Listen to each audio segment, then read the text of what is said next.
Donc pour déterminer les primitives, donc on prend le tableau des primitives. Donc f de x égale x plus 2. Donc x, une primitive de x c'est x2 sur 2.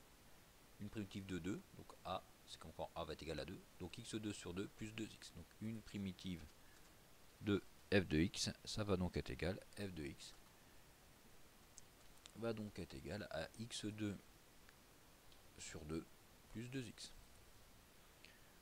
Donc x2 sur 2 plus 2x. Donc voilà une primitive. E de x moins 2. Une primitive de e de x, c'est e de x moins 2. Donc en a égale à moins 2. Donc moins 2x. Donc une primitive de g de x,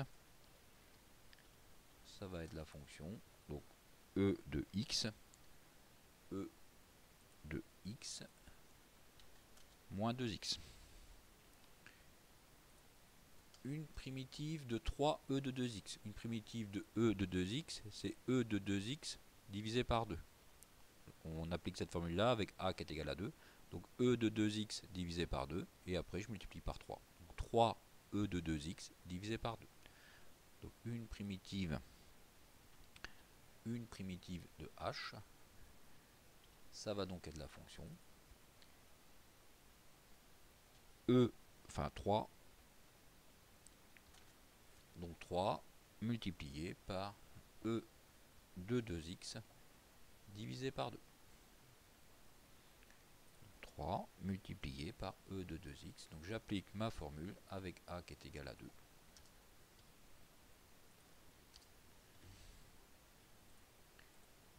Alors une primitive de i de x, donc je vais appliquer la même formule que tout de suite avec a qui va être égal à moins 10. Donc ça va être moins 5 e de moins 10x divisé par moins 10, plus 4, donc plus 4x.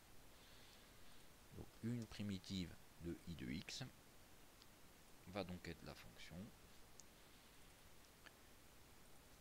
Donc une primitive de i de x, donc ça va être moins 5 e de moins 10x divisé par moins 10, donc divisé par moins 10, plus 4x. Moins 5 divisé par moins 10, ben ça va se simplifier. Donc moins 5 divisé par moins 10, je simplifie par moins 5, il va donc me rester 2. Donc une primitive, ça va donc être e de moins 10x divisé par 2 plus 4x. Une primitive de i de x, ça va être la fonction i de x qui va donc être égale à e de moins 10x divisé par 2 plus 4x. Donc e de moins 10x divisé par 2 plus 4x. Donc le 2 qui est là, c'est moins 10 divisé. On simplifie par 5.